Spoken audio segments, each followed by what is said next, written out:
ఒకప్పుడు వేలాది ఎకరాల్లో చెరుకు పండించే మెదక్ జిల్లాలో నేడు ఆ పంట భారీగా తగ్గింది. మరికొన్ని రోజుల్లో జిల్లాలో చెరుకు సాగు కనుమరుగయ్యే పరిస్థితి నెలకొంది. నాడు చెరుకు సాగుతో ఆర్థికంగా ఎంతో అభివృద్ధి చెందిన రైతులు నేడు పంట సాగు చేయాలి అంటేనే జంకుతున్నారు. ఒకప్పుడు 4 లక్షల మెట్రిక్ టన్నుల చెరుకును గానుగా ఆడించేవారు. నేడు అది 1,00,000 టన్నులకు మాత్రమే పరిమితమైంది. చెరుకు రైతులకు లేబర్ సమస్యతో పాటు కోతుల బెడద నుండి పంటను కాపాడుకోవడమే ప్రధాన సమస్యగా మారింది. దీంతో చెరుకు సాగు వదిలి వరి పంట వైపు వెళ్లారు. కోతుల బెడద తగ్గితే తప్ప మళ్లీ చెరుకు పంట పండించలేము అంటున్నారు మెదక్ జిల్లా రైతులు. ఉమ్మడి మెదక్ జిల్లాలో వరి పంటకు సమానంగా చెరుకు పంట సాగయ్యేది. సుమారు 1,00,000 ఎకరాల్లో చెరుకు పంట వేసేవారు. బోరు బావులు, చెరువుల ద్వారా నీటి ఇబ్బందులు లేని అన్ని చోట్ల ప్రధానంగా చెరుకు పంటనే వేసేవారు. ఉత్తర తెలంగాణలో అత్యధిక చెరుకు పండే జిల్లాగా మెదక్ జిల్లాకు పేరుంది. జిల్లాలోని చెరుకు పంటను క్రషింగ్ చేయడానికి 14 ఖండసారి షుగర్ ఫ్యాక్టరీలు ఉండేవి. వీటితో పాటు Gayatri sugar mill, Deccan sugar mill, Trident sugar లాంటి భారీ చక్కెర పరిశ్రమలు మెదక్ జిల్లాలో ఏర్పాటు చేశారు. అయితే రాను రాను చెరుకు పంటపై కోతుల మందులు దాడి చేసి పంటలను పూర్తిగా నాశనం చేయటం వల్లే ఏటేటా చెరుకు పంటను తగ్గిస్తూ వచ్చారు. కోతుల బెడద వల్ల గ్రామంలో పంటలు పండించలేకపోతున్నారు. వరి సాగు చేస్తే వరి కొనలేకపోతున్నారు. దీనివల్ల కూరగాయల పంటలు కానీ వేయలేకపోవడం జరుగుతుంది. లక్ష్మాపూర్ గ్రామంలో ఎప్పుడే కానీ కూరగాయల పంట విపరీతంగా ఉండేది. లక్ష్మాపూర్, కొత్తపల్లి, నల్లవల్లి. కానీ కోతుల బెడద వల్ల చాలా తగ్గిపోయింది. కానీ దీన్ని పట్టించుకునే అధికారులు ఎవరు లేరు. కోతులపై దృష్టి సారించి రైతులకు న్యాయం చేయాల్సిందిగా కోరుతున్నాం.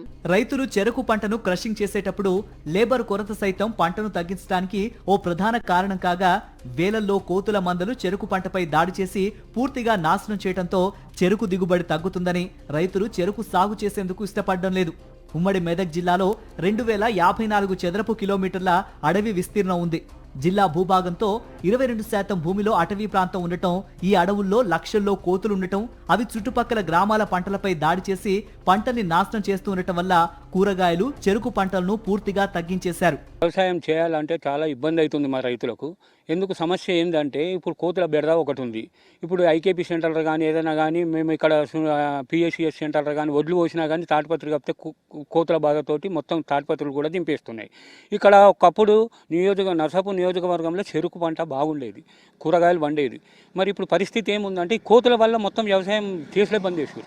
ఏది ఉన్నా ఒక వరి వేస్తున్నారు. ఆ వరి వల్ల అది కుప్పలు పోసిన సరి అయిన టైంకి తీసుకపోతే కోతలు పెడుతూ ఉండదు. ఆడ నెలల కొద్దు కాలయాపన ఉంది. మరి ఈ కోతుల గురించి ప్రభుత్వం ఏమైనా ఆలోచన చేస్తుందా? అటుకెళ్ళి తెచ్చుకొని మరి రైతులు ఏంటంటే రాజ్యం లేదు. మరి ఎట్లా తిందాం, ఎట్లా ఉందాం? మరి పరిస్థితి గవర్నమెంట్ ఒక్కసారి రైతులను దృష్టిలో పెట్టుకొని ఈ సమస్యను నివారించాలి. ఇంతకాలం కేవలం కూరగాయలు, చెరుకు లాంటి ఆహార పదార్థాలను తినే వానర మందలు తాజాగా వడ్ల గింజలను సైతం మెక్కుతున్నాయి. కొనుగోలు కేంద్రాల్లో కోతులు ధాన్యాన్ని తినకుండా కాపలా ఉండాల్సిన పరిస్థితి ఏర్పడింది. అడవులు ఏపుగా పెరగాలి, కోతులు వాపస్ పోవాలని ఏటా హరితహారం రోజు చేసే నినాదాలు ఎప్పటికీ అమల్లోకి వస్తాయో అంటూ అన్నదాతలు చర్చించుకుంటున్నారు. ఉమ్మడి మెదక్ జిల్లాలో వరి పంటతో సమానంగా చెరుకు పంటకు కోతుల బెడదతో పంట పూర్తిగా నాశనం అయిపోయింది. రైతన్నలు చెరుకు పంట పండించడం కోసం ఎవరు కూడా ముందుకు రావడం లేదు. జిల్లాలో లక్షలాది ఎకరాల్లో సాగయ్యే చెరుకు పూర్తిగా కనుమరుగైందనే పరిస్థితి ఉంది. చెరుకు సాగు విస్తీర్ణ దృష్టిలో పెట్టుకొని ఇక్కడ 14 ఖండసారి ఫ్యాక్టరీస్తో పాటు 3 మేజర్ షుగర్ ఫ్యాక్టరీస్ కూడా నెలకొల్పడం జరిగింది. కానీ ఏదైతే కోతుల కారణంగా పంట దిగుబడి తగ్గిపోవడంతో ఆ ఫ్యాక్టరీలో ప్రధానంగా కండసార్ ఫ్యాక్టరీస్ అన్నీ కూడా మూతపడ్డాయి. మేజర్ ఫ్యాక్టరీ అయిన డక్కన్ షుగర్ మిల్లు కూడా మూతపడ్డ పరిస్థితి మనం చూడొచ్చు. ప్రస్తుతం విపరీతమైన కోతుల బెడద గ్రామాల్లో తీవ్రమైన నష్టాన్ని కలిగిస్తుందని చెప్పొచ్చు. ఎకరాల్లో వందలాది ఎకరాల్లో పండే అనేక కూరగాయల పంటలు కూడా హైదరాబాద్కి అతి సమీపంలో ఉన్న మెదక్ జిల్లాలో కూడా కూరగాయల పంటలు కూడా పూర్తిగా రాను కనుమరుగైతున్న పరిస్థితి కనబడతా ఉన్నది. రైతులు కేవలము కోతుల బెడద కారణంగానే ప్రధానంగా వరి వైపు మొగ్గు చూపుతున్న పరిస్థితి. వరి అధికంగా పంట రావడంతో ప్రస్తుతం నెలకొన్న పరిస్థితి ధాన్యం విపరీతంగా రావడం, ధాన్యం కొనుగోలులో ఇబ్బంది జరుగుతున్న పరిస్థితి. ఒక్కొక్క గ్రామాల్లో ప్రతి గ్రామంలో ఇదే పరిస్థితి కనబడతా ఉంది. గుంపులుగా కోతులు రావడం, అట్లాగే కోతుల దాడుల వల్ల ప్రతి సంవత్సరం వేల సంఖ్యలో కేసులు నమోదు కావడం కూడా జరుగుతూ ఉంది. కోతుల బెడద తప్పించడం కోసం అనేక రకాలైన ప్రయత్నాలు చేసినప్పటికీ కూడా ఈ కోతుల బెడద తప్పడం లేదు. ఎందుకనంటే ఈ ఎన్నికల జరిగిన స్థానిక సంస్థల ఎన్నికల్లో కూడా కోతులను తొలగించారు. కొనసాగించడం అన్నది ఒక ప్రధాన నినాదంగా సాగినప్పటికీ కూడా ఈ కోతుల బెడద అన్నది తప్పడం లేదని చెప్పండి. అటు గ్రామస్తులు, ఇటు వ్యవసాయదారులు, అటు ఫారెస్ట్ అధికారులు ఎవరు కూడా ఏం చేయలేని పరిస్థితి నెలకొంది. ప్రధానంగా ఫారెస్ట్కు ఆనుకొని ఉన్న ప్రాంతాలన్నీ కూడా పూర్తిగా కోతుల బెడతతో ఉన్నాయి. ప్రతి ఇంటికి కూడా సోలార్ ఫినిషింగ్ వేసుకునే పరిస్థితికి వచ్చింది. ఇక వ్యవసాయదారులు అయితే నిత్యం తమ పంటలను కాపాడుకోవడం కోసం ఇంటిల్లాదులు కోతుల కాపల కోసం ఉండే పరిస్థితి కనబడింది. అటు చెరుకు పంట పూర్తిగా నష్టం కావడం కోసము అనేక కారణాల్లో ప్రధాన కారణంగా కూడా కోతుల బెడద అని చెప్పని రైతులు చెప్తున్న పరిస్థితి కనబడుతోంది.